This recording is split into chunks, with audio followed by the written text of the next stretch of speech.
नमस्कार, मेरा नाम है डॉक्टर पुरु धवन और आज इस वीडियो में हम बात करने वाले हैं कि पार्किंसन की पेशेंट को कौन से ड्राई फ्रूट्स खाने चाहिए। अब हम जब जानते हैं कि पार्किंसन जो है वो ब्रेन का डिसऑर्डर है, ब्रेन के अंदर जो सेल्स हैं, न्यूरॉन सेल्स हैं, वो डैमेज हो रहे हैं, जिसकी वजह से वो डोपामिन नहीं बना पा रहे हैं, कम बना पा रहे हैं।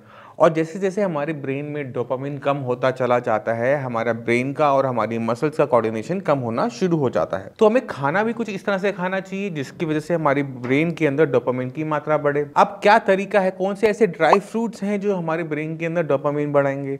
तो बचपन में हमें हमारे पेरेंट्स बताते थे कि अगर आप बादाम खाते हो तो ब्रेन तेज होता है, आप अगर अखरोट खाओ तो ब्रेन तेज होता है। तो बादाम और अखरोट में ऐसा क्या है कि वो हमें बोलते हैं कि इसे खाने से ब्रेन तेज होता है? जब हम स्कूल जाते थे तो हमारे हाथ में बीखे हुए बादाम, बीखे हुए अखरोट दे दिए जाते थे कि खाते हुए जाओ। क्यों? क्योंकि एक चीज हम सब जानते हैं कि ब्रेन की नरिशमेंट बहुत जरूरी है। अगर आप ब्रेन का काम ज्यादा करते हो तो अगर ब्रेन वीक हो रहा है तो ब्रेन को ताकत देने के लिए हमें उसमें विटामिन, मिनरल सब कुछ पूरा करना पड़ेगा। तब हमारी ब्रेन में जो डैमेज है वो कम से कम होगा, ब्रेन अच्छे तरीके से डेली बेसिस पे रिपेयर हो पाएगा और हमें एक बहुत अच्छा कैपेबिलिटी मिलेगी ब्रेन की, जो अच्छे से अच्छे काम को, अच्छे से अच्छे कॉम्प्लेक्स चीजों को सोच पाएगा। इसी तरीके से अगर हम अपनी डाइट के अंदर बादाम और अखरोट जैसे ड्राई फ्रूट्स को ऐड कर देते हैं तो हम क्या देखते हैं कि ब्रेन की डेटोरेशन की जो स्पीड है पार्किंसन के अंदर वो स्लो डाउन होनी शुरू हो जाती है। तो आपने अब कुछ नहीं करना, आपने अपनी डाइट के अंदर सुबह उठते ही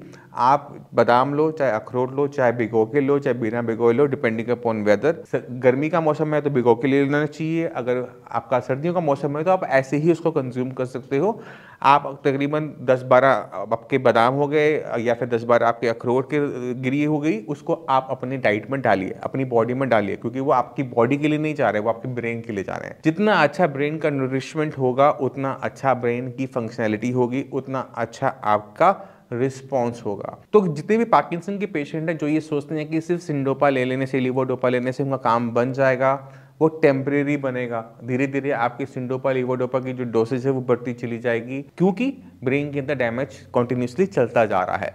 अगर आप इस डैमेज को रोकना चाहते हो, कंट्रोल करना चाहते हो, तो आपको कुछ चीज़ों पे एक साथ काम करना पड़ता है। पहला है डाइट, क्या खा रहे हो, क्या नहीं खा रहे, बहुत इंपॉर्टेंट है।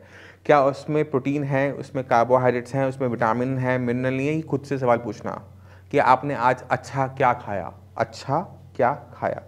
दूसरी इंपॉर्टेंट चीज़ है कि आपने अपने ब्रेन की जो ब्लड सप्लाई है उसे सुचारू रूप से पहुंचाया।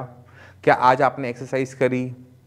अगर आपने एक्सरसाइज नहीं करी तो आपकी ब्रेन तक जो ब्लड सप्लाई है वो अच्छी नहीं गई, और क्या उसके आपके ब्रेन को फायदा होगा या नुकसान होगा? खुद से सवाल करना, मुझे कुछ करने की जरूरत नहीं है। तीसरी इंपॉर्टेंट चीज ये है कि क्या आपने आज रात को नींद प्रॉपर ली थी? क्या आपने 8-9 घंटे सोए हो या नहीं सोए हो? अक्सर हम सुनते हैं टीवी चैनल्स पे या फिर न्यूज़ के अंदर या फिर हम किसी भी और मीडिया पे देखते हैं कि कहा जाता है कि 6 घंटे की नींद बहुत है। मगर अगर आप पार्किंसन के पेशेंट हो तो 8 घंटे की मिनिमम नींद, और वो भी अनइंटरप्टेड, यानी आपको यूरिन के लिए भी ना उठना पड़े, ऐसी नींद आपको जरूरी है। क्यों जरूरी है उसको भी मैं आज इसी वीडियो में समझा देता हूँ।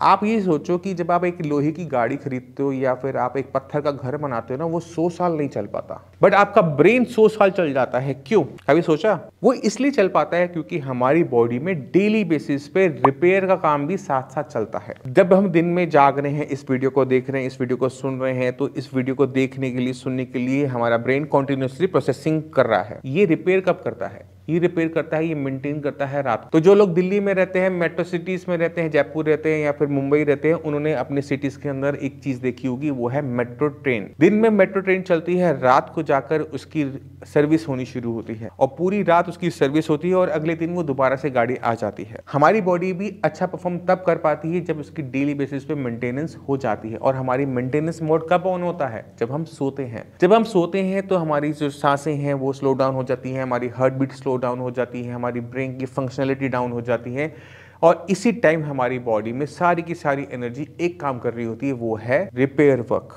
मेंटेनेंस। तो अगर आपकी नींद कम है, मान लो आप 4 घंटे सो रहे हो या फिर 2-2 घंटे बाद उठ रहे हो, तो आपका वो जो फंक्शनलिटी है वो नहीं आ पाती, मेंटेनेंस प्रॉपर नहीं हो पाती, और इसी वजह से सबसे ज़्यादा केसेस पे हमें पार्किंसन देखने को मिलता भी है। दूसरा जो सबसे बड़ा कारण हमें पार्किंसन के पीछे देखने को मिलता है, और वो है स्ट्रेस लेवल का बहुत ज़्यादा हो जाना। अगर आपकी बॉडी में स्ट्रेस है, आपकी ब्रेन को स्ट्रेस है, आप कुछ कंटिन्यूसली सोचे जा रहे हो, लाइफ में कोई मिस हैपनिंग हो गई या फिर जॉब में कोई दिक्कत आ गई या बिजनेस में कोई दिक्कत आ गई, अगर आपका ब्रेन उसको हैंडल नहीं कर पाएगा, आपका स्ट्रेस मैनेजमेंट खराब है, तो भी पार्किंसन हमें सबसे ज़्यादा देखने को मिलता है। और अक्सर जो इतने भी गवर्नमेंट एम्प्लॉइज़ होते हैं जिनको अपने काम से बहुत प्यार होता है ना, 55 के बाद उनकी रिटायरमेंट होती है और जैसे वो रिटायर होते हैं उनकी दिक्कतें आनी शुरू होती हैं। तो आप अपने ब्रेन को किसी न किसी अच्छी हॉबी में इन्वॉल्व रखना, यानी आप अगर म्यूज़िक आपको पसंद था, पूरी ज़िंदगी आप म्यूज़िक नहीं कर पाए, म्यूज़िक सीखो, गाओ, बजाओ। अगर बचपन में आप पेंटिंग करते थे, अब आपको नहीं पता कि आपको पूरे दिन क्या करना है, पेंटिंग करो। अगर आपको प्लांट्स पसंद है, खेती पसंद है, तो वो भी करो, क्योंकि आपको अपने ब्रेन को कोई ना कोई एक्टिविटी में इंगेज रखना पड़ेगा। ये बहुत इंपॉर्टेंट है। और उन लोगों के बीच में रहना पड़ेगा जो लोग आपको खुश रखते हैं। अक्सर हम क्या देखते हैं कि जो लोग गाँवों में रहते हैं उनके बच्चे जो होते हैं वो शहरों की तरफ चले जाते हैं, पेरेंट्स कहीं गाँवों में रह जाते हैं। और ऐसा हम सिटीज़ के अंदर भी देखते हैं कि जो पेरेंट्स हैं वो तो इंडिया में रह रहे हैं, जो बच्चे हैं वो बाहर जाकर सेटल हो गए। पेरेंट्स जो जहाँ रह रहे होते हैं, अकेले रह रहे होते हैं, उनके अंदर भी हम पार्किंसन बहुत ज़्यादा देखते हैं।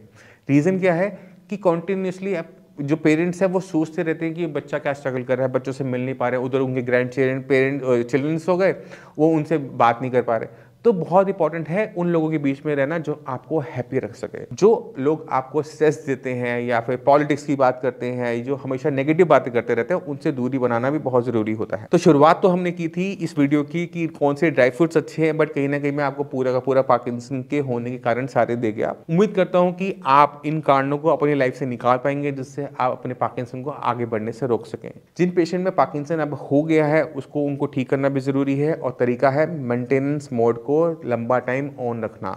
यूरिन की दिक्कत है, यूरिन की दिक्कत को सॉल्व करो। अगर नहीं समझ में आता, मेरे से आके मिलो या फिर मेरी टीम से मिलो, क्योंकि अगर आपकी स्लीप ठीक हो गई ना, आपका 50% ट्रीटमेंट वहीं हो जाता है।